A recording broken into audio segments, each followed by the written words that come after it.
Good afternoon.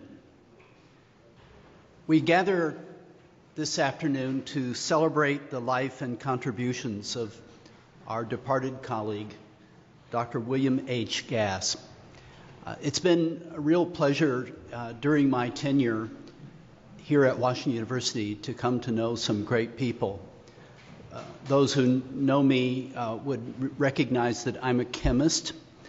I don't have a lot of experience with those who are expert in literature, but one of the big personal rewards of having this position is to be involved in continuing education, and education from people who have achieved an enormous amount in their lives and careers.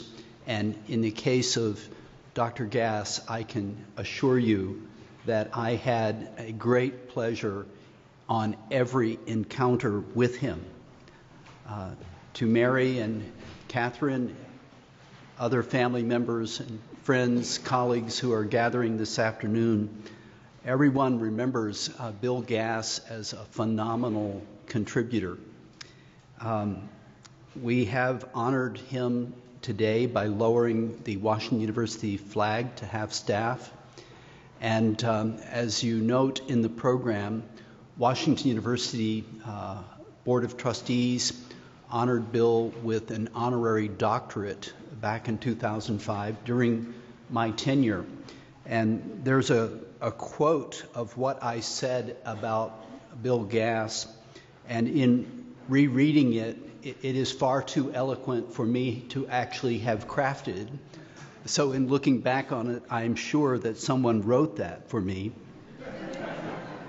But one of the great rewards that I had in listening to Bill Gass was his eloquence. He was so impressive. And one of the things that I think all in academia aspire to do is to change the way people think. In current times, individuals can write articles or books, and it causes people who are current with those publications to think, maybe rethink, and have a different view of important issues.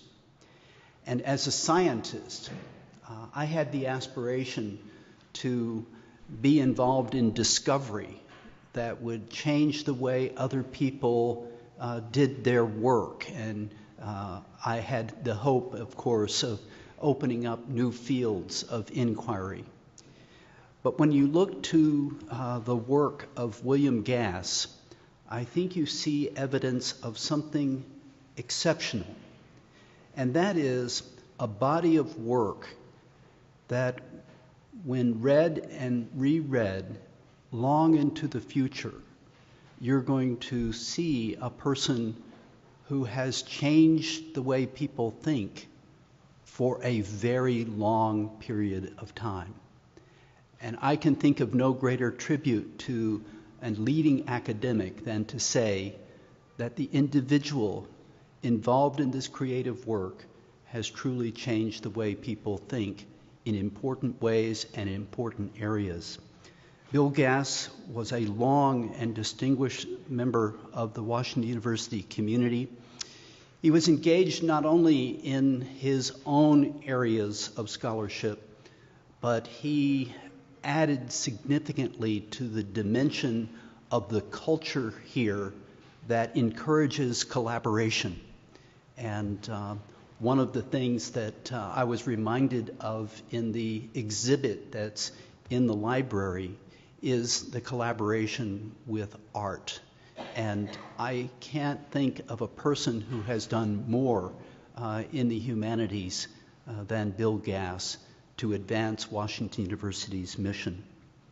I'm deeply grateful that we have a great group of people who are gathered here today to remember and reflect on Bill Gass's life and contributions. We'll have a reception at the conclusion, but we do have some really outstanding people to come and speak about Bill Gass, really talented, accomplished people, people who have been involved with Bill Gas, and I'm really grateful that they have set aside time both to prepare and to be with us to participate in this important program. The individuals who will be speaking will come forward without further introduction. They're listed in your program, but I would now like to ask Joy Williams, a very distinguished contributor, to come forward to be the first speaker.